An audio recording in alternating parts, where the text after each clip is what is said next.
Par un soir spécial dans les studios de France Télévisions, les lumières scintillaient sur le plateau élégant de l'émission 20h de France 2. Anne-Sophie Lapix, connue pour sa posture toujours composée et professionnelle, souriait en tenant son microphone tandis que la musique caractéristique jouait en arrière-plan. Ce n'était pas une soirée ordinaire. N'Golo Kanté, la discrète star du football français, était assis en face d'elle, étonnamment détendu pour quelqu'un connu pour sa timidité. Le public présent dans le studio vibrait discrètement. Après tout, les interviews avec Kanté étaient rares, et il répondait généralement aux questions avec sa modestie caractéristique, se limitant souvent à des sourires timides et des réponses brèves. Ce soir-là, cependant, quelque chose semblait différent. N'Golo, y a-t-il quelque chose qui vous a vraiment ému ?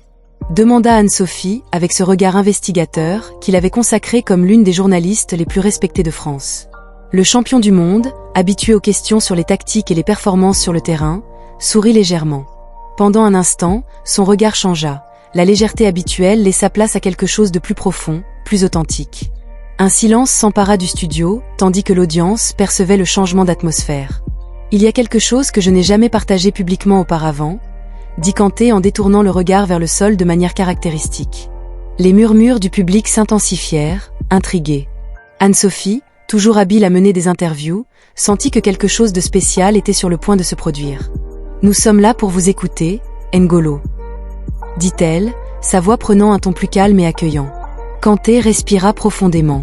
La caméra s'approcha de son visage, capturant chaque détail de son expression habituellement réservée.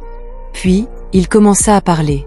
Durant la première minute, Anne-Sophie maintint son sourire professionnel, imaginant que ce serait encore une réponse humble et typique du joueur. Mais au fur et à mesure que Kanté continuait, les yeux de la présentatrice commencèrent à se remplir de larmes. Elle cligna plusieurs fois, essayant de maintenir la composition journalistique qui la caractérisait, mais sans succès. Soudain, une larme coula sur son visage parfaitement maquillé. Le public resta dans un silence absolu. Personne ne comprenait ce qui se passait.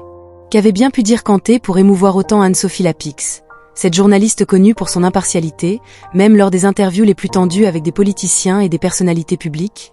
Le studio de France 2 était illuminé de tons bleus et rouges, reflétant les couleurs nationales françaises et créant une ambiance sophistiquée mais accueillante. Le public, composé de fans de football et de téléspectateurs habituels du journal télévisé, suivait attentivement chaque mot. Anne-Sophie, toujours confiante devant les caméras, semblait maintenant différente. Son visage, généralement marqué par une expression analytique et contrôlée, s'était transformé. Elle tenait le microphone à deux mains, comme si elle avait besoin de ce support physique. Que s'apprêtait à révéler Kanté. Le joueur, assis dans l'élégant fauteuil du plateau, ajusta sa posture. Différent de l'attitude réservée qu'il montrait habituellement dans les rares interviews qu'il accordait, il affichait maintenant un côté plus vulnérable. C'était un moment précieux pour quelqu'un qui avait toujours évité les projecteurs, même après avoir conquis les plus grandes gloires du football mondial. Je sais que beaucoup de gens me voient seulement comme un joueur, comme quelqu'un qui a réussi dans le football. Mais ça n'a pas toujours été le cas, et je pense que je n'ai jamais vraiment raconté cela en public. Dit Kanté, sa voix portant une émotion rarement démontrée. Le public garda le silence.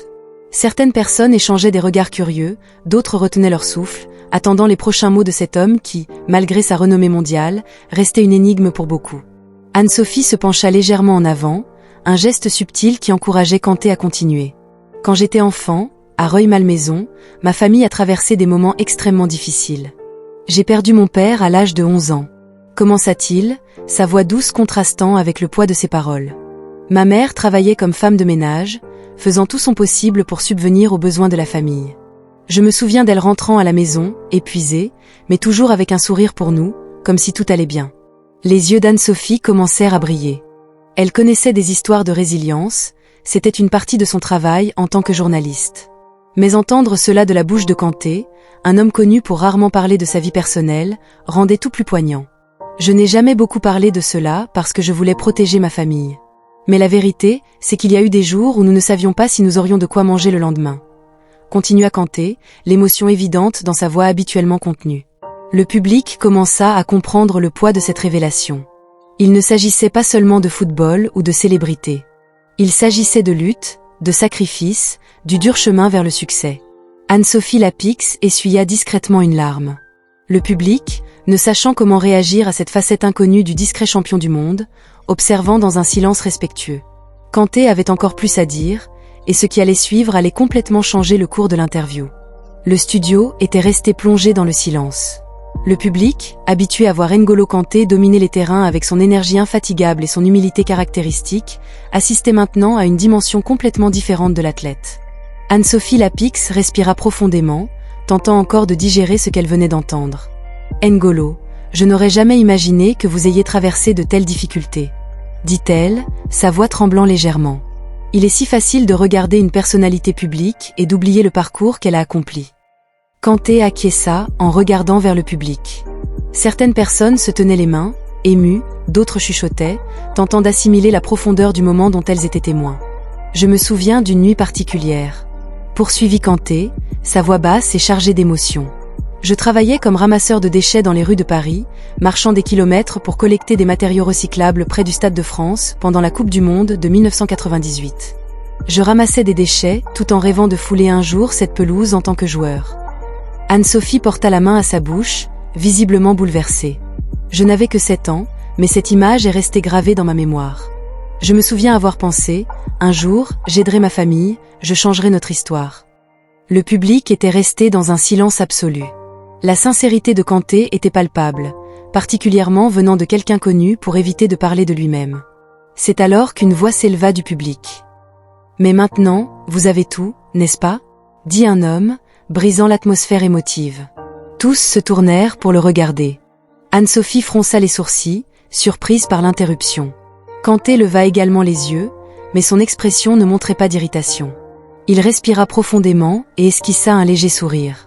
« Oui, aujourd'hui, j'ai beaucoup plus que ce dont j'ai jamais rêvé. » répondit Kanté calmement. « Mais savez-vous ce qui est curieux ? Souvent, quand j'avais peu, j'étais plus heureux que je ne le suis maintenant. » Le public murmura, confus. Anne-Sophie écarquilla les yeux. « Comment ça, N'Golo ?» demanda-t-elle. « J'échangerai une partie de ce que j'ai acquis pour retrouver ces dîners simples avec ma famille, sans les préoccupations qu'apporte la célébrité. » dit-il. « Le succès m'a apporté des choses incroyables. J'ai pu construire un hôpital à Bamako, au Mali, pays de mes parents. J'ai pu aider ma communauté. Mais cela m'a aussi éloigné de nombreuses choses simples que je valorise. » Le public commença à comprendre. Kanté ne racontait pas seulement son histoire, il révélait quelque chose qui transcendait le football et touchait à des valeurs universelles. Anne-Sophie, visiblement émue, essaya de répondre, mais sa voix défaillit. Elle avala sa salive et regarda vers le public. « Chers téléspectateurs, ceci n'est pas simplement une interview de plus, » dit-elle, essayant de contenir ses larmes. « Je crois que nous découvrons le véritable N'Golo Kanté aujourd'hui. » Le joueur sourit timidement, mais avant qu'il ne puisse ajouter quoi que ce soit, le public commença à applaudir, d'abord avec hésitation, puis debout, dans une ovation intense et significative. L'homme qui avait interrompu baissa la tête, semblant réfléchir aux paroles de Kanté. L'interview avait pris une tournure inattendue, mais il y avait encore plus à dire. Les applaudissements diminuèrent progressivement, mais l'atmosphère dans le studio restait chargée d'émotion. Anne-Sophie respira profondément et regarda Kanté, tentant de réorganiser ses pensées. Le public, encore touché par les paroles du joueur, attendait anxieusement la suite de cette conversation extraordinaire. L'homme qui avait interrompu précédemment semblait agité. Il croisa les bras et secoua la tête, murmurant quelque chose d'inaudible. Anne-Sophie le remarqua et décida de lui donner la parole. « Vous souhaitez dire quelque chose ?» demanda-t-elle en dirigeant le microphone vers lui. L'homme hésita un instant, puis se décida à parler. « Je comprends ce que N'Golo disait, mais il est difficile de croire que quelqu'un ayant autant de succès puisse regretter d'en avoir tant. Cela semble presque contradictoire. » Ce commentaire suscita des murmures dans le public. Certaines personnes acquiescèrent subtilement, tandis que d'autres secouèrent la tête en désaccord. Kanté, cependant, ne sembla pas offensé. Il regarda directement l'homme et esquissa un léger sourire avant de répondre. « Je comprends votre point de vue, » dit-il avec sa gentillesse habituelle. « Mais répondez-moi, qu'est-ce qui vous rend vraiment heureux ?» L'homme, surpris par la question, bégaya avant de répondre. « Ma famille, ma femme, mes enfants, les moments que je passe avec eux. » Kanté acquiesça alors. « Alors vous me comprenez mieux que vous ne le pensez, car c'est exactement de cela que je parle. Ce qui me manquait, ce n'était pas l'argent ni son absence, mais le temps que j'avais perdu avec mes proches. » Le public se tut de nouveau. La discussion avait pris une autre tournure. Il ne s'agissait plus de richesse ou de célébrité, mais de la valeur des relations et du temps. Anne-Sophie, visiblement touchée, intervint. « Je crois que cette réflexion nous concerne tous. Combien de fois poursuivons-nous des objectifs en négligeant ce qui compte vraiment? L'homme du public baissa la tête, pensif. Kanté continua. Je suis extrêmement reconnaissant pour tout ce que j'ai accompli. Pouvoir aider ma famille, construire un hôpital au Mali, contribuer à ma communauté à Rueil-Malmaison. Cela signifiait beaucoup. Mais si j'avais pu remonter le temps, j'aurais profité davantage des moments simples avec ma famille, avant que tout ne change. Le public commença à applaudir à nouveau, cette fois plus lentement, comme s'il absorbait une leçon profonde. Anne-Sophie, les yeux brillants d'émotion, tint le microphone plus fermement et regarda Kanté. Merci de partager cela avec nous. Le joueur sourit timidement, mais la conversation n'était pas terminée. Le moment le plus marquant restait encore à venir. Le studio était plongé dans un silence méditatif. Anne-Sophie Lapix regarda N'Golo Kanté avec une admiration renouvelée, réalisant que cette interview s'était transformée en quelque chose de bien plus grand qu'une simple discussion sur le football. Le public, auparavant animé et bruyant, semblait désormais absorber chaque mot du joueur. Kanté respira profondément avant de poursuivre. Souvent, nous ne réalisons ce qui compte vraiment que lorsque nous l'avons déjà perdu, dit-il en regardant directement l'homme du public qui avait remis en question ses propos. L'homme releva la tête, fixant Kanté avec une expression interrogative. J'ai appris cela de la pire des façons, poursuivit l'athlète. Lorsque j'ai commencé à réussir dans le football, d'abord à Boulogne, puis à Caen, et finalement en Angleterre avec Leicester et Chelsea, je croyais assurer le meilleur pour ma famille. Mais sans m'en rendre compte, je m'éloignais d'eux. Anne-Sophie fronça les sourcils, surprise par cette confession. Comment cela, N'Golo? Il sourit avec une tristesse palpable. Au sommet de ma carrière, quand j'ai remporté la Premier League avec Leicester, puis une autre avec Chelsea, et enfin la Coupe du Monde avec la France, ma grand-mère, l'une des personnes les plus importantes de ma vie, est tombée gravement malade. Je voulais être à ses côtés, mais j'étais toujours en déplacement, jouant, remplissant des engagements. Je croyais qu'il y aurait du temps, mais il n'y en a pas eu. L'émotion envahit le visage de Kanté, habituellement si réservé. Le public commença à murmurer doucement, certaines personnes essuyant discrètement des larmes. Anne-Sophie porta la main à sa poitrine. N'Golo, j'en suis vraiment désolée. Le joueur acquiesça, respirant profondément pour contrôler son émotion. Quand elle est partie, j'ai compris que toute la gloire et tout l'argent du monde ne pourraient jamais ramener le temps que je n'avais pas passé avec elle. Et c'est le sentiment le plus douloureux qu'on puisse éprouver. Le public resta dans un silence absolu. L'homme qui avait questionné Kanté semblait profondément touché. Il décroisa les bras et détourna son regard vers le sol. C'est alors qu'Anne-Sophie ne put plus retenir ses larmes. Une émotion authentique l'envahit et une larme coula sur son visage. La caméra captura l'instant précis où elle tenta de sourire pour la dissimuler, mais sa voix défaillit. Je crois que c'est l'une des interviews les plus émouvantes que j'ai jamais réalisées, dit-elle en essuyant discrètement son visage. Le public commença à applaudir, mais cette fois, les applaudissements étaient chargés d'une émotion sincère. L'homme du public, visiblement ému, leva la main et demanda à parler. Anne-Sophie acquiesça et lui tendit le microphone. N'Golo. Il fit une pause, cherchant les mots justes. Je vous ai jugé sans comprendre votre histoire. Je réalise maintenant qu'aucune réussite ne compense le temps perdu avec ceux que nous aimons. Kanté sourit, ému. Il n'est jamais trop tard pour valoriser ce qui compte vraiment. Le public explosa en applaudissements, se levant par respect.